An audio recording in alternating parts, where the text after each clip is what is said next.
Hello students, क्या आपको पता है स्केलर वेक्टर क्वांटिटी क्या होती है? चलिए समझते हैं। स्केलर क्वांटिटी हमारे पास में कैसी क्वांटिटी होती है जिसमें हमारे पास में क्या हो, सिर्फ मैग्नीट्यूड्स होते हैं, उसमें अंदर डायरेक्शंस नहीं होते हैं। तो quantity which have only magnitudes no direction is called as the scalar quantity. For example temperature, time, इसमें हमारे पास सिर्फ मैग्नीट्यूड और डायरेक्शन नहीं होती, इसलिए क्या होते हैं ये scalar quantity. It is represented by a number. Okay, जो हमारे पास में स्केलर क्वांटिटी होती है उसको हम नंबर के साथ में रिप्रेजेंट करते हैं। अब हम बात करते हैं वेक्टर क्वांटिटी की। तो वेक्टर क्वांटिटी हमारे पास में ऐसी क्वांटिटी होती है जिसमें हमारे पास में डायरेक्शंस भी हो और मैग्नीट्यूड भी हो। तो quantity which have both magnitude and direction is called as the vector quantity. For example force and velocity, इसमें हमारे पास में दोनों चीजें होती है, इसलिए क्या होते हैं वेक्टर क्वांटिटी के एग्जांपल्स है। नाउ अब वेक्टर क्वांटिटी जो होता है उसको हम रिप्रेजेंट करते हैं एरो के साथ में। किस तरह का एरो होता है?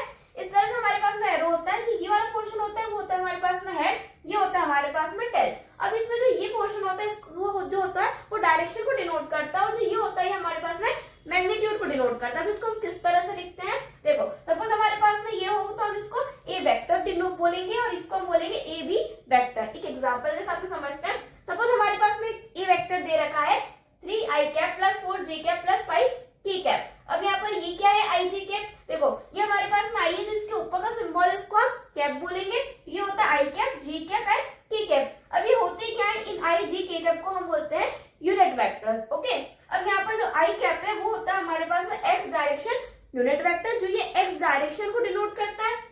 जे कैप जो होता है वो वाई डायरेक्शन यूनिट वेक्टर होता है, जो वाई डायरेक्शन को डिनोट करता है। और जो के कैप होता है वो जेड डायरेक्शन यूनिट वेक्टर होता है, जो जेड डायरेक्शन को डिनोट करता है। अब यहाँ पर जिनके कोएफिशिएंट्स है 3 4 5, ये क्या होता है? 3 4 5 होता है हमारे पास में मैग्नीट्यूड्स। ओके, तो यहाँ पर देखो हमारे पास में डायरेक्शंस भी आ रहे हैं आई जी के कैप के फॉर्म में, और यहाँ पर हमारे पास में मैग्नीट्यूड्स भी आ रहे हैं। ठीक है, तो यही हमारे पास वेक्टर क्वांटिटी थी कि जिसमें हमारे पास मैग्नीट्यूड डायरेक्शंस तो दोनों होते हैं, उसी को हम क्या बोलते हैं?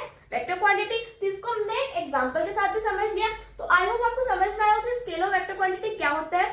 तो अगर आपको इस टाइप के और बेसिक्स ऑफ वेक्टर्स का एक्सप्लेनेशन चाहिए तो मैंने इस पर डिटेल वीडियो बनाया है, लिंक डिस्क्रिप्शन में, वहां से आकर उसको देख सकते हैं। और इस टाइप के एग्जाम ओरिएंटेड कांसेप्ट्स के लिए प्लीज चैनल को सब्सक्राइब करना ना भूलें।